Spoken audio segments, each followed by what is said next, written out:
सुटलं जत्रचं वार, निघालं हे गाव सार, भैरवनाथाच्या पायाशी जमली समजी लेकर.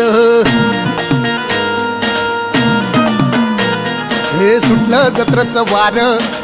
श्री भैरवनाथ आज सोमवार दिनांक 22/4/2024 सिन्नरचे ग्रामदैवत श्री भैरवनाथ महाराज यांचा रथोत्सव आज संपन्न होत आहे.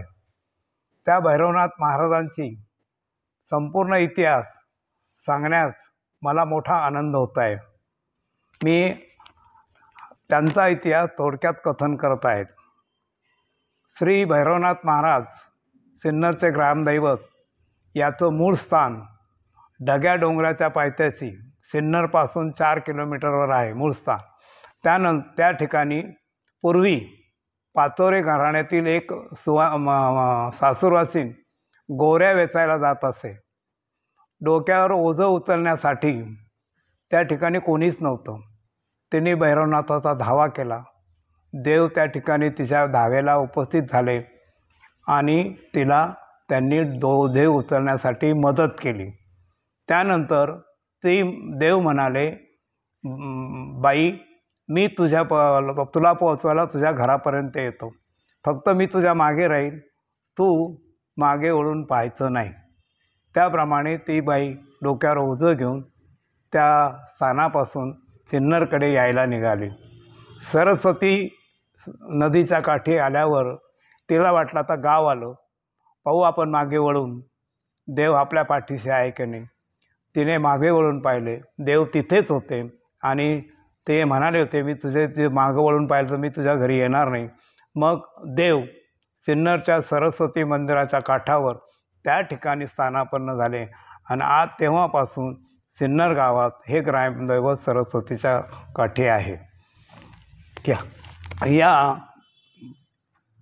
दैवताची आज यात्रा आहे. या दैवताचे पुजारी पाचोरे आणि भगत परिवाराकडे याची पूजा अर्चा करण्याचा मान तेव्हापासून आहे. जवळजवळ 400-450 वर्षापासून हे दैवत पाचोऱ्यांनंतर भगत परिवाराकडे पूजेसाठी आले. तेव्हापासून भगत परिवार या ठिकाणी आपल्या दैवताची पूजा अर्चा करत आहे आणि त्याची सेवा करत आहे. या भगत परिवारात एका गरीब कुटुंबात बाबांचा जन्म झाला. वडिलांचे नाव पुंजा बाबा आणि आईचे नाव पार्वती माते यांच्या पोटी बाबांचा जन्म झाला. बाबा 7 वर्षांचे असताना त्यांचे देवी डोळे गेले आणि तेव्हापासून बाबा जवळजवळ शेवटच्या क्षणापर्यंत अंध होते. परंतु बाबांना देवा भैरवनाथाची उपासना करण्याचा छंद लागला. ते मंदिरात येऊन रोज दर्शन घ्यायचे आणि लहान्या भावाच्या खांद्यावर हात ठेवून ते दर्शनाला यायचे आणि घरी जायचे. तेव्हापासून बाबांना भैरवनाथाच्या भक्तीची ओढ लागली आणि सतत ते पूजा अर्चा आणि ज्ञानोपासना त्यांचे करू लागले. नंतर त्यांना वयाच्या 18व्या वर्षी भैरवनाथाचा साक्षात्कार झाला आणि तेव्हापासून ते लोकांच्या सेवेला लागले. जगाच्या कल्याणा, संतांच्या विभूती, देह कष्टती परोपकारे हे संतवचन मनात ठेवून बाबा जनतेची सेवा करत असे. जनतेंना अनेक अडचणी होत्या, परंतु त्यांना डोळे जरी नव्हते तर त्यांना दिव्यचक्षु होते. त्या दिव्यचक्षुच्या जोरावर ते लोक त्यांच्याकडे यायचे गावातल्या घरी आणि ते देवाजवळ बसून लोकांना ज्या अडीअडचणी होते ते लोक त्यांच्याजवळ मांडायचे आणि त्या अडीअडचणी त्या बाबा दूर करण्याचा प्रयत्न करत असे. पण ते दूर करण्याचं कार्य बाबा फक्त एक प्रतीक होतं. शेवटी भैरवनाथ महाराजच ह्या सगळ्या अडचणी त्यांच्या दूर करत होत्या. नंतर बाबांना असं वाटलं की हे मंदिर अतिशय जुनं आहे, आपल्याला या मंदिराचा जीर्णोद्धार केला पाहिजे.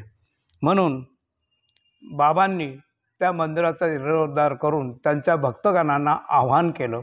अनेक भक्तगणांनी यासाठी संबंध महाराष्ट्रातून देणी यायला आणि 1994 साली बाबांनी भैरवनाथाच्या मंदिराचं भूमिपूजन करून जुनं मंदिर पाडलं आणि त्याच्या ठिकाणी आज नवं मंदिर त्या ठिकाणी उभं केलं.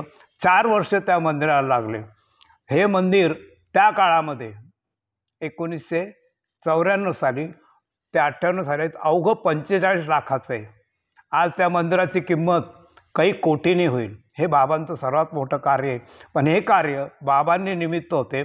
संबंध महाराष्ट्रातल्या जनतेने सहकार्य करून हे मंदिर उभं करण्याचं काम केलं. म्हणून त्या सर्व सेवेकऱ्यांना आणि त्या भक्तांना मी धन्यवाद देतो. मंदिराचा जीर्णोद्धार झाल्यानंतर त्या मंदिरात तिची वास्तुपूजा आणि मंदिरात मूर्ती नव्हती. त्या ठिकाणी भगत घराण्यात असलेले मुखवटे सणावाराला त्या ठिकाणी ठेवले जायचे आणि त्याची पूजा अर्चा करायचे. लोक सणावाराला येऊन दर्शन घ्यायचे आणि नंतर असं मनात आलं की या ठिकाणी कायमस्वरूपी मूर्ती असावी.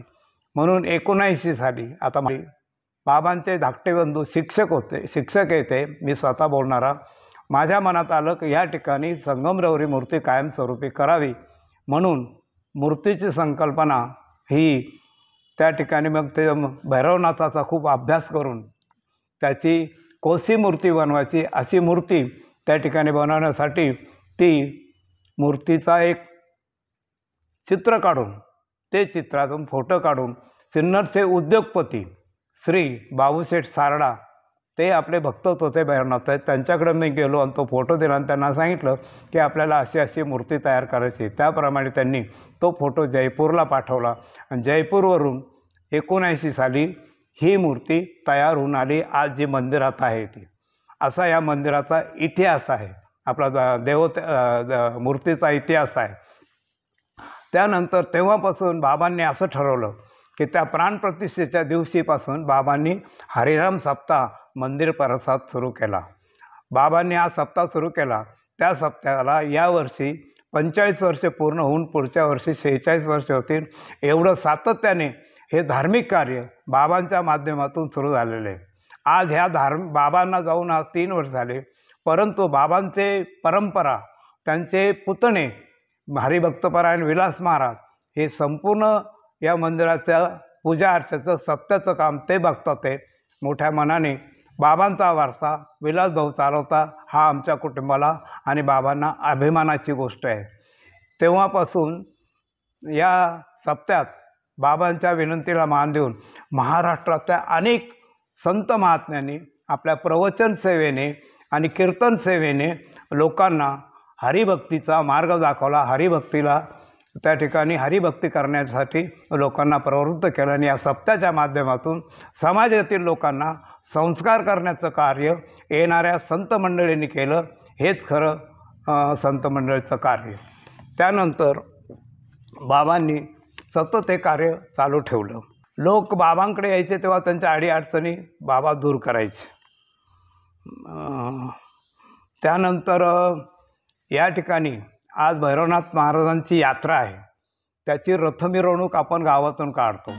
हा रथ 1947 साली सिन्नरमधील विडी कारखानदार श्री शंकर बाळाजी वाजे यांच्या कारखान्यातील कामगारांनी एकेकानं वर्गणी काढून या रथाची निर्मिती केली.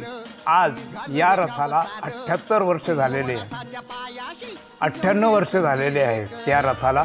तेव्हापासून हा रथ गावातून त्या ठिकाणी या रथातून भैरवनाथाच्या मूर्तींची मिरवणूक दर यात्रेला होत असते. त्याबद्दल मी भगत परिवाराच्या वतीने पुजारीच्या वतीने सर्व विडी कामगारांचे आणि शंकर बाळाजी वाजे या त्यांच्या परिवाराचे मनपूर्वक अभिनंदन करतो. त्यांना धन्यवाद देतो. विशेष म्हणजे बाबांची माहिती सांगताना अंध असूनचा बाबांनी भैरवनाथाचं आणि सप्त्याचं इतकं मोठं कार्य केलेले आहे.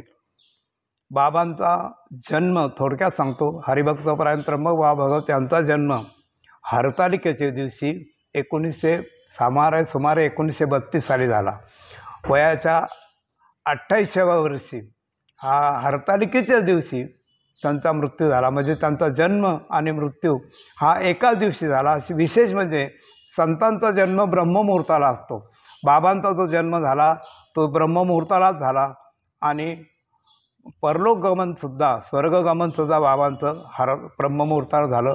विशेष म्हणजे या दोन्ही वेळेस, जन्माच्या वेळेस आणि मृत्यूच्या वेळेस बाबांचं नक्षत्र एक होतं. माझ्या माहितीप्रमाणे हे असा योग फक्त संतांच्या आयुष्यातच असतो. आणि एक संत मला माहिती आहे की एकनाथ महाराजांच्या, परमपूज्य एकनाथ महाराजांच्या जीवनामध्ये असा प्रसंग घडलेला आहे बाबांसारखा. एकनाथ महाराज तर खूप मोठे होते, बाबा एक त्यांचे अंश होते, पण हे नशीब म्हणजे हा योग बाबांच्या आयुष्यात आला, हा आमच्या भगत परिवाराला. आणि आम्हाला अतिशय अभिमानाची गोष्ट आहे की आमच्या परिवारात बाबांसारखा संत दिव्यचक्षु मनुष्य जन्माला आला, हे आमच्या सगळ्या भगत परिवाराचं भाग्य आहे.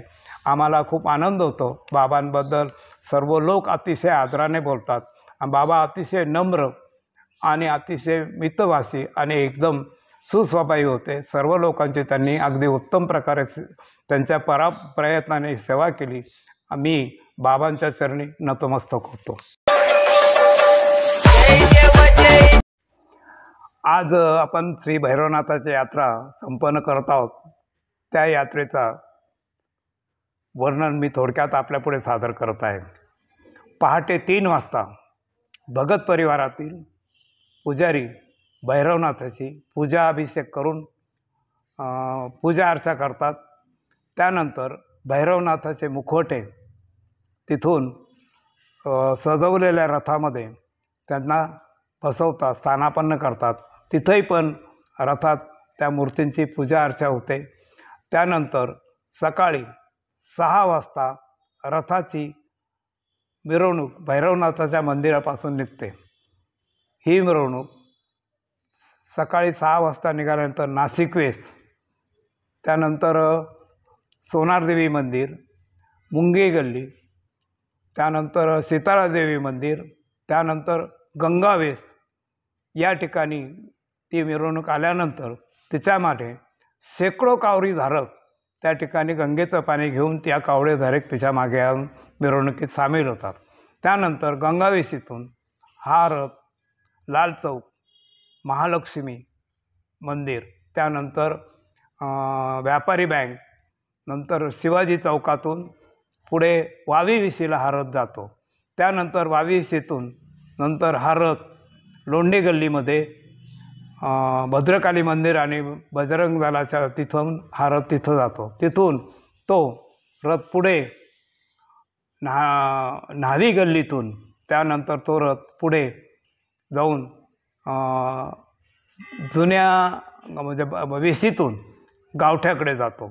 गावठ्यावरून हा रथ त्या ठिकाणी पाचोर गल्ली, शेळके गल्ली इथून तो रथ परत मागे येतो. आणि तिथून हा रथ परत नेहरू चौकातून, सीताराम मंदिरावरून चौकातून परत पेठेतून हा रथ भिकुसा कॉर्नरपर्यंत येतो. तिथून हा रथ शिंपे गल्लीत शिरतो. शिंपे गल्लीतून लाल चौकात, आणि लाल चौकातून परत नाशिक वेशीतून सरस्वती पुलावरून तो संध्याकाळी भैरवनाथ मंदिरात रथ साधारण 7 ते 8च्या दरम्यान त्या ठिकाणी येते. अशी संबंध गावातून ही रथ मिरवणूक त्या ठिकाणी असते.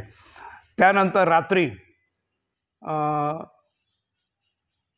हरिभक्तपरायण त्र्यंबक बाबा यांनी सुरू केलेला भंडाऱ्याचा कार्यक्रम सतत चालू राहतो. पार्वती मंगल कार्यालयात हा भंडारा दरवर्षी साधारण 3 ते 4 हजार लोकांचा भंडारा त्या ठिकाणी यात्रेकरून करता प्रसाद म्हणून केला जातो. त्यानंतर यात्रेमध्ये शोभेची दारू आणि संध्याकाळी करमणुकीसाठी लोकनाट्य पथक असे कार्यक्रम त्या ठिकाणी होतात. दुसऱ्या दिवशी कैक वर्षापासून चालत आलेली कुस्त्यांची परंपरा ती पण तशीच आहे. 12द्वारीमध्ये ह्या कुस्त्या दरवर्षी होतात. असा हा 2 दिवसाचा सिन्नरच्या ग्रामदैवत भैरवनाथाचा रथोत्सव संपन्न होत आहे. या रथोत्सवाला आणि या यात्रेला गावातील नव्हे तर संबंध महाराष्ट्रातून सिन्नर गावचे परगावी गेलेले, व्यवसायानिमित्त नोकरीनिमित्त गेलेले लोक येतात आणि भैरवनाथाचं दर्शन घेतात. या यात्रा उत्सव साजरा करण्यासाठी गावातील आणि बाहेरगावातील सर्व लोकांचं तनमन धनाने सहकार्य असतं. म्हणून मी भगत परिवाराच्या वतीने या सर्व देणगीदारांची, या सर्व सहकार्य करतानाचे आणि सर्व कार्यकर्त्यांचे मनपूर्वक आभार मानतो. असंच ही यात्रा दरवर्षी आपण संपन्न करीत राहा अशी विनंती करून मी थांबतो.